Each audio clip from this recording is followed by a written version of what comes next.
Nathan, as a midfield group at half-time, did you really challenge yourselves to turn that around? Oh, I don't think there's any doubt about that. I think they were gaining a lot of momentum from that area. I think Grundy was giving them pretty good service, and obviously they're super talented with the players they have at ground level, particularly in that midfield area. So yeah, we had our work cut out. There's no doubt about that. But that was an area we felt like we could gain some ascendancy in if we just tinkered with a couple of things, and that's what we did. Simple message from Goody, and I think the players responded accordingly, and it was terrific to get a result. You did look exposed in the ruck in that first half, and with Jake Spencer now with a game under his belt since injury, do you expect him to come straight back in? Yeah, look, I think that's going to be definitely up for consideration. Maxi's obviously been putting his hand up as well, so there's a bit of competition for that ruck spot, obviously, with Jake and Maxi coming together at a pretty similar time. So, I think although it's worked for us, I think over the period, and we've been able to adapt without them, it's going to be terrific to hopefully get one or both of them back at some point. So, they've both got some boxes to tick. Jake got through his game on the weekend, and Maxi's got some pretty significant training sessions to complete and get through. But to get one of them or both of them back is going to be pretty exciting for our midfielders in particular. And where does that leave Cam Pedersen? Because he seems to have played his role pretty well over the past few weeks. Yeah, well, as we saw yesterday, I think he provides an option for us up forward. He's quite versatile. We ended up changing up his position in the ruck in the second half, and he went forward and made a contest for us. Obviously without Hogues at the moment, I think he's going to become pretty important as a key forward, and I think if he continues to play his role wherever we play him, he's going to be an important asset to our team. Do you feel like you're a resilient football side now? I mean, 5 goals down yesterday. Even the Hawthorn and the Fremantle games you lost, you came back from significant margins. Yeah, well, it's not exactly going to script in terms of, we don't want to be giving teams head starts. We did the same against Gold Coast just before the bye as well. So, but in saying that, I think it shows terrific character and spirit, and there's no doubt there is resilience brewing. The group is got a really clear direction in terms of where we want to get to as a team, and I think when we're challenged, we're able to find something and respond, which is really promising. I think the challenge for us now is the inconsistencies in games and patches where teams do gain momentum. How can we stem the flow? And in particular, probably the second quarter yesterday, for example, when Collingwood kicked 7 goals to 2, how can we, dampen their effectiveness when they've got momentum? Obviously, you, in the leadership group as well, would have at halftime would have played a pretty key role in sort of driving the message around. How did you go about that? Because it seemed like the Pies were in a real sort of hot role. We'd sort of reiterate what the coaches are saying. They're seeing it from afar and got a pretty good read on the game. I think to their credit, which has been mentioned since the game, some of the moves they made and just keeping the messaging simple to the players was imperative to us, being able to arm wrestle that momentum back. Goody's message at half-time was really simple, and I think sort of people sort of are taken aback, but all he said was we need to get more Melbourne jumpers to more contests, and it was as easy as that and as simple as that. And if we were able to do that with intent and purpose, we'd be able to fight our way back into the game. And I guess from those contested situations, we were able to create uncontested change and scores and give our forwards an opportunity, which is what we did in the second half. And momentum's a wonderful thing, and once we got on a roll, it was enjoyable to play, and obviously important for us to get a win. What did you see? Jack Watts seemed to have come full circle almost yesterday when you compared to his first game to now his last game. Were you happy for him to sort of? It was almost like you put a full stop on that performance. What happened to him? I think that's been brewing for some time. Watts his last 2 or 3 years really taking control of his career. He's still faced some challenges, and we're still pushing him to be an even better player than what he is. But I think his resilience has been built up over time through criticism and if you ask me, unwarranted at times, some of the opinion and stuff about his performances and where he sits as a player and that. But credit to him to be able to sort of brush that aside and work on his game and find trust in the people around him, and perform the way he did under pressure yesterday. He's one of the boys that all the players love playing with and are drawn to with his personality, and for him to perform and I guess kick that goal to ice the game. It's as you say, it's a nice little full stop on on a player that gets recognised every year, Queen's birthday, because of that debut infamously. So I loved it. It's the Herald Sun wraparound of how he's marked in Tom McDonald's locker this morning. Yeah, I'm going to give him some stick about it when I see him, there's no doubt about that. It's almost like he set himself and hunched down ready for Howard just to jump on top of him. But, mate, that was hands down the biggest mark I've ever seen. I was just maybe 4 or 5 metres in front of it, and I was lucky enough to see it when he was here, see him take a couple of marks of the year, and that was easily the best if you ask me. Is he the best high mark we've seen? Well, as far as I know, 100%. You hear about some of the guys back in the day, but I'm probably still, even though I am old, older, a bit young to remember. But as far as consistency goes, he's almost dropping one or two every week. Taking big hangs and just spectacular marks. He's unbelievable in that regard. Do you miss sort of seeing first row, having the first row seats on a weekly basis? Do you sort of miss that? Look, he'd be good to have right now, but in saying that, we parted ways amicably, and it's good to see him. He's a good friend of mine. Good to see him playing some good footy at the Pies, and we've done pretty well out of it ourselves, and they're on the right path as well. So, I think both parties are happy in that regard. How big is this next 3-week block for you?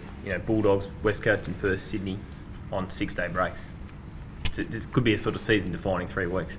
I don't think there's any doubt about that. I think some of the teams we're coming up against, widely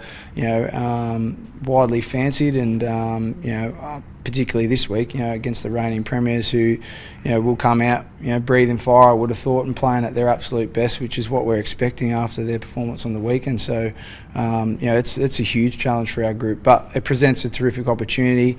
I think if you look back, history suggests that we've played pretty well off 6-day breaks, and we've prepared ourselves all pre-season, knowing that we've got this period where we're going to face limited training and limited preparation and turnarounds to perform. So I'm looking forward to that. Nathan, 2 games separate 5th and 17th at the moment. Is it just? Can you remember a season quite like this? And also, does that second part of the question, going back to what you said earlier, does that sort of even drive the need for consistency even more? Like, there's almost no room for error now, is it?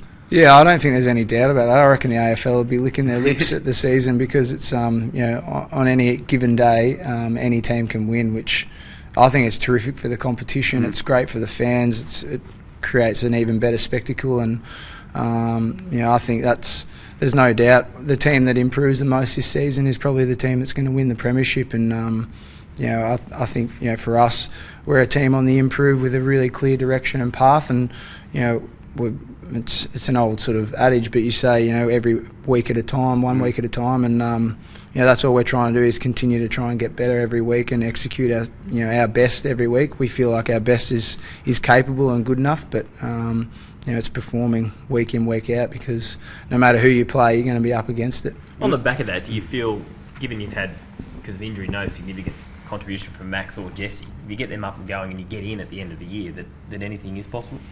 Oh yeah, look, I think obviously to get that calibre of talent back, in particular in some really key areas, is going to be important to us. But at the same time, we're a team that hasn't and doesn't want to rely on specific individuals or specific talent. So I think hopefully we've proved that over the last probably 8 to 10 weeks that the team is bigger than the individual, and no matter who comes in, we've got guys to fill roles and play roles, and we're able to adapt as a unit and perform as a unit, which in turn gets us a result. It's such an even year. And Michael Hibberd, how big have their addition been this season? Meltram obviously did the job in Pendlebury last night, and Hibberd had a really big game, and the spoil at the end of the game. How big have they been this year?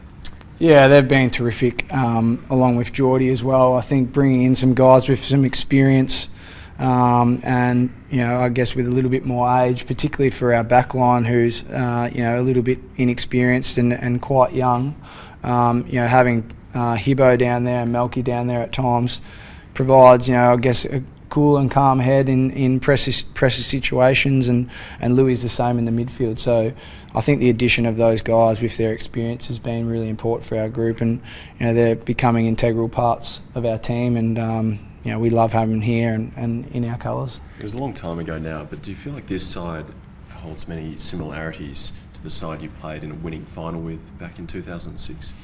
Geez, I'm going to find it hard to remember that, but that was a bit of a whirlwind for me. But no, look, I think there's, hopefully it does mean that we do play finals if that's any kind of connection that you want to draw there. But as far as the similarities with the team, there's been so much change in that period of time.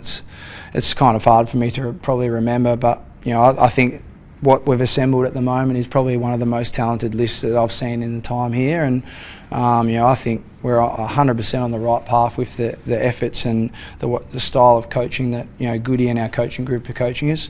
In the end, it's going to be up to our players and how much we're willing to learn and push ourselves and take ownership of the direction and journey that we want to go on. On the back of that, is there any reason if you get in this year you can't go on and win it? Oh, I think every team that gives themselves an opportunity. I think the Doggies proved that last year. It's important that you give yourself a chance. Doggies come from 7th and did it, and I think not looking too far ahead at all. I think it's important for us to, as I said before, take a week at a time. There is such a small fine gap between probably 4th and 16th or something like that. So you can win a game and lose a game and be in and out of the 8 this season. So it's going to be tightly contested, and if we can get in there, I'm sure any team that's in the 8 is going to give themselves a chance, particularly off the back of last year's result. Just back on Jack Watts, did you sort of see the arrival of Paul Roos as probably significant in his turnaround in his career? Just there. Yeah, I don't think there's any doubt about that. I think if you asked Watsy, he'd say the same thing.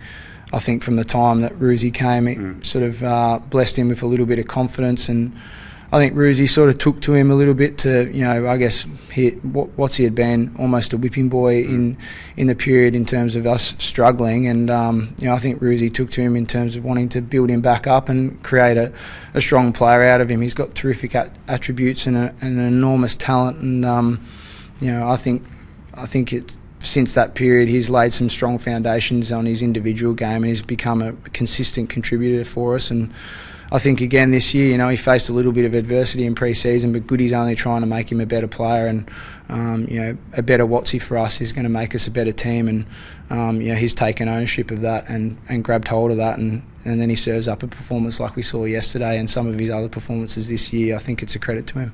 Just a quick one is, how far away do you expect Jesse to be back? Is he possibly... Yeah, probably 2 or 3 weeks. It's probably hard to say at this stage. I think he's got a few boxes to tick, and obviously they'll take a pretty cautious approach just in terms of him making sure he recovers properly and gets the right amount of work in so he doesn't come back in and injure himself once he increases that load again.